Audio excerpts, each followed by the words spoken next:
Feliz sábado. Todo sábado é dia de festa no IPAI.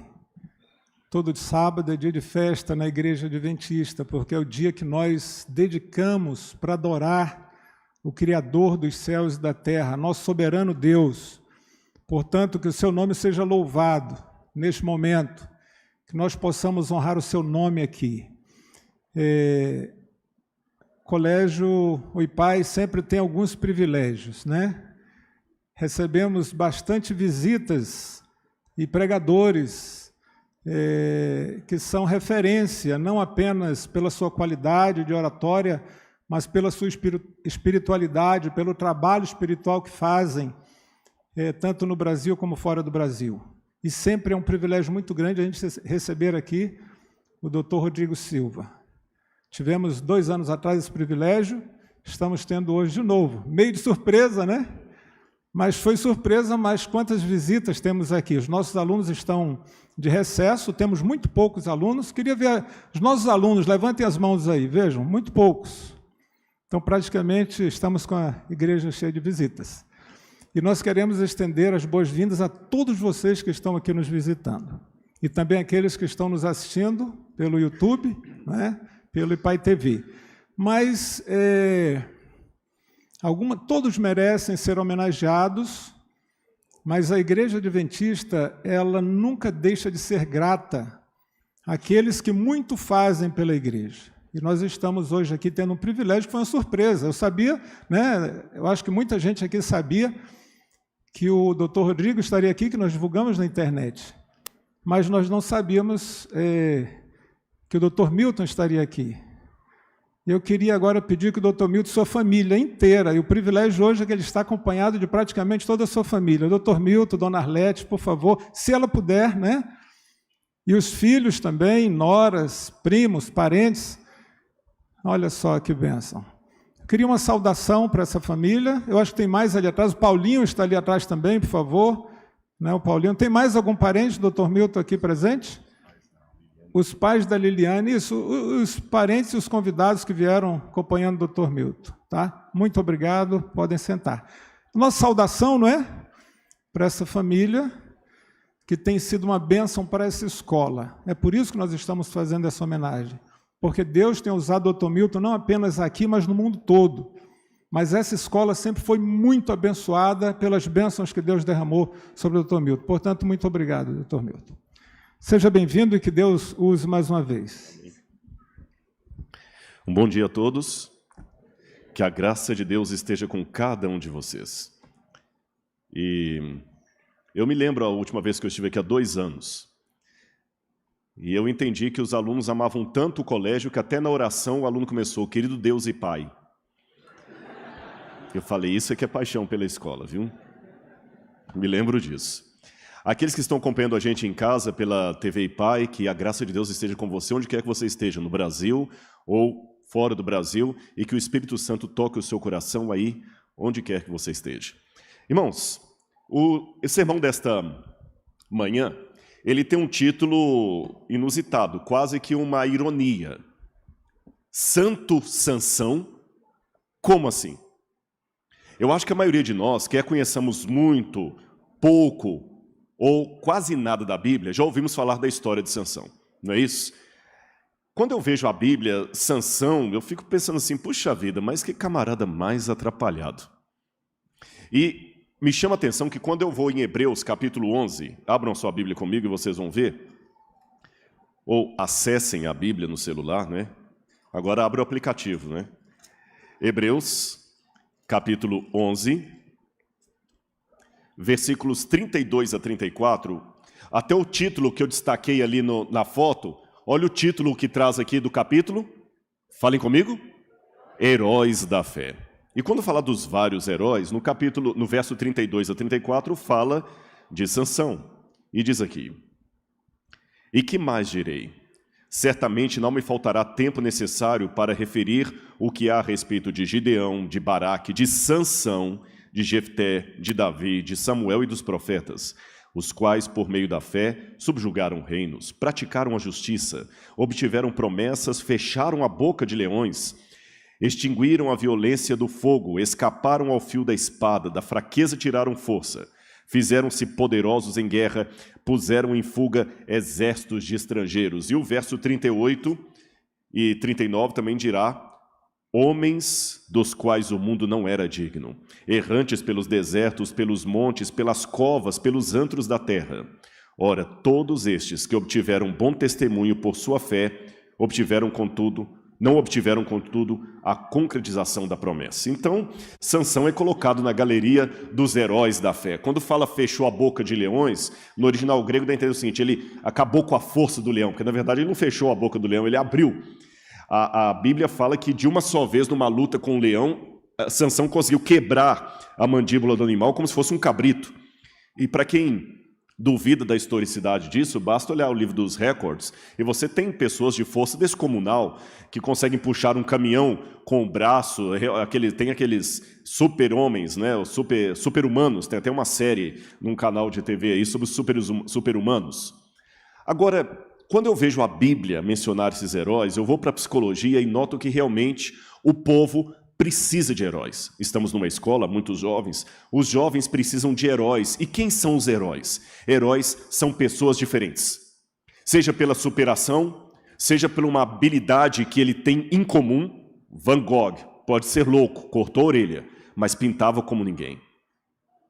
Michelangelo, escultor e pintor. Quem consegue ter a voz de Luciano Pavarotti? Ou a destreza de descobrir algo que ninguém tinha descoberto, como Einstein, que calculou a questão da relatividade do tempo? São gênios, são heróis. São também modelos de ideal. Você pega uma Madre Teresa de Calcutá, o que aquela mulher fez pela Índia, como ela transformou a miséria da Índia em bênção. Você hoje nota que a falta de modelos é perigosa, porque, principalmente para os jovens, estou numa escola, quando você não coloca referenciais positivos para os jovens, eles encontrarão em algum lugar. É isso que eu fico preocupado. Ou seja, torne-se pai para o seu filho antes que um traficante o adote. E por aí vai. Mas, quando eu vejo o Sansão, mesmo que ele tivesse uma força descomunal, é difícil pegar Sansão como modelo de vida, num primeiro momento. Porque Sansão me lembra mais o Macunaíma. Vocês lembram dessa história, né? Macunaíma, o herói sem nenhum caráter. Esse livro é um clássico da literatura brasileira. E ele começa falando assim: no fundo do mato virgem nasceu Macunaíma, herói de nossa gente. Na verdade, o Macunaíma, ele é um anti-herói. Ele é um fracasso, é uma paródia. E quando eu pego a história bíblica de Sansão, também parece uma paródia. Porque é difícil ver em Sansão, no sentido de modelo de caráter, algo que eu possa chamar Sansão de herói e de santo. E santidade é uma coisa que a Bíblia diz: sede santos, como santo é o vosso Pai que está no céu. 1 Pedro capítulo 1, verso 16. Por isso que eu coloquei de maneira irônica: seria Sansão um santo? E perguntando para si mesmo: você é santo? Será que você é um santo? Até em Minas falava muito assim: você é santo do pau oco. Será que você é um santo mesmo? O que seria uma pessoa santificada? Porque se a Bíblia fala: sede santos, como o santo é vosso Pai que está no céu, quando eu olho para mim mesmo no espelho, eu faço a minha barba pelo menos 3 vezes por semana, eu falo assim: será que eu sou santo? É interessante que quando a gente tem essa resistência em falar que nós somos santos, é porque nós herdamos uma cultura dos gregos. Na Grécia Antiga, na época da mitologia grega, eles falavam dessas 2 mulheres, 2 ninfas. Você tinha a Arete, que é a virtude, e Caquia, que era a maldade. Os aretes eram os virtuosos, aquelas pessoas perfeitas. Por isso que os aretes eram colocados como os governantes da sociedade. Daí vem a palavra aristocracia. O poder dos aretes, dos nobres, dos virtuosos. E o caquia é o povo comum, é o que falha, é aquele que não consegue atingir objetivos. Isto entusiasmou tanto na Grécia, graças a quê? Porque Alexandre o Grande, ele foi até a Índia. E ele viu os homens nobres da Índia. Então misturou isso com a mitologia dos gregos e espalhou pelo mundo, e até hoje nós temos essa ideia. A Grécia tinha muito aqueles filósofos, como Diógenes, que andava com uma lamparina acesa durante o dia, procurando um homem justo, um homem virtuoso. E nós no Ocidente, acabamos herdando a ideia de santo como sendo alguém que nunca erra. Falando ainda da Grécia, os estoicos eram pessoas que procuravam ter a virtude máxima. Tanto é que quem já assistiu o filme O Gladiador? Alguém se lembra o nome do imperador do filme Gladiador? O primeiro, o que morre antes. Não o filho. Marco Aurélio. Marco Aurélio é o velhinho ali. Embora o filme O Gladiador seja mito, né, não aconteceu aquela história, o Marco Aurélio, contudo, existiu. E ele era um filósofo estoico, ele era imperador de Roma e era estoico. E uma coisa que ele falava assim, olha, que os estoicos procuravam essa perfeição, e eles acreditavam que a perfeição era conseguida através de disciplina. Olha o que Marco Aurélio falava. O único bem que existe é a retidão da vontade, e o único mal, o vício. O que não tem nem a virtude nem vício é indiferente. Assim a doença, a morte, a pobreza, a escravidão, por exemplo, não são males, são indiferentes, porque o sábio é feliz mesmo no sofrimento. Uau! Olha bem como é que eu comecei. Eu falei da Grécia, falei de Roma, estou descendo para o Ocidente.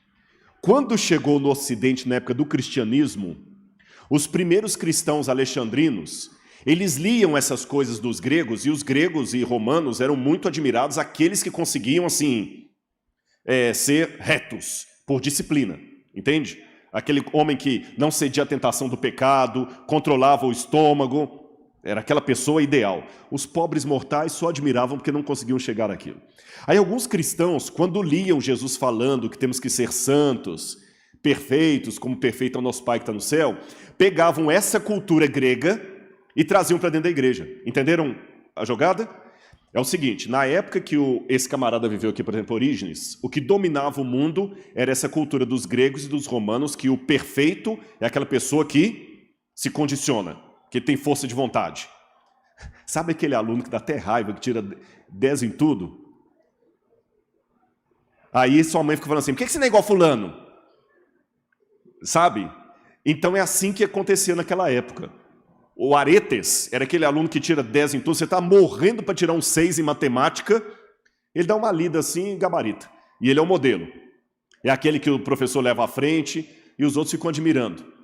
Os cristãos, como esse camarada Orígenes, trouxe isso para dentro da igreja. E ele pensou, eu tenho que ser um homem que tem uma mente equilibrada. Não posso ceder à tentação, eu tenho que ser um santo.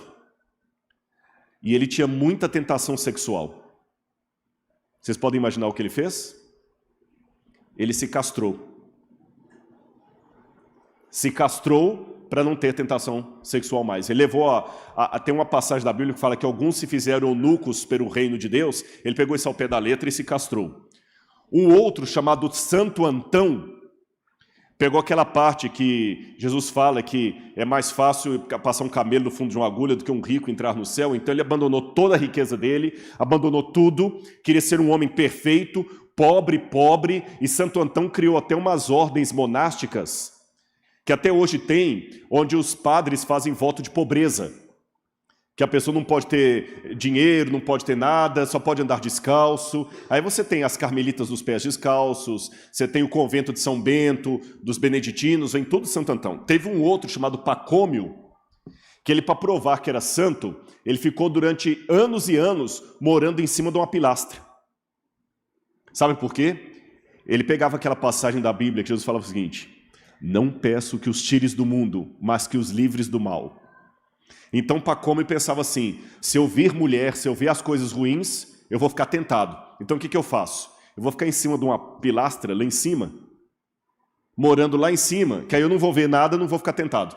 E quando ele queria comer alguma coisa, o pessoal pegava a comida, colocava aqui para baixo, ele puxava numa corda e ficava lá em cima. Fazia as necessidades fisiológicas lá em cima, tudo lá. Existiu isso. Agora, se você olhar, até hoje no mundo existem herdeiros dessa filosofia. Quem vai à Índia vê os homens santos, que são aqueles homens que destacam de todo mundo. Eles ficam com o braço para cima, ou morando dentro de uma caverna, alguma coisa assim. Se você vai para o Oriente, para os Estados Unidos, você tem os Amish, você tem os Quakers, que acham que eles são santos. E o que eles fazem? Se vestem diferente, comem diferente, agem diferente, de uma maneira tão diferente, que chega a ser assombrosa. No Oriente Médio, você tem judeus que acreditam que para ser santos, eles têm que vestir todo de preto. São os racídicos. Eles são todos pretos. No lado islâmico, olha as mulheres lá. A do meio, não sei se está dando para vocês verem que está um pouquinho claro, ela nem está mostrando o rosto.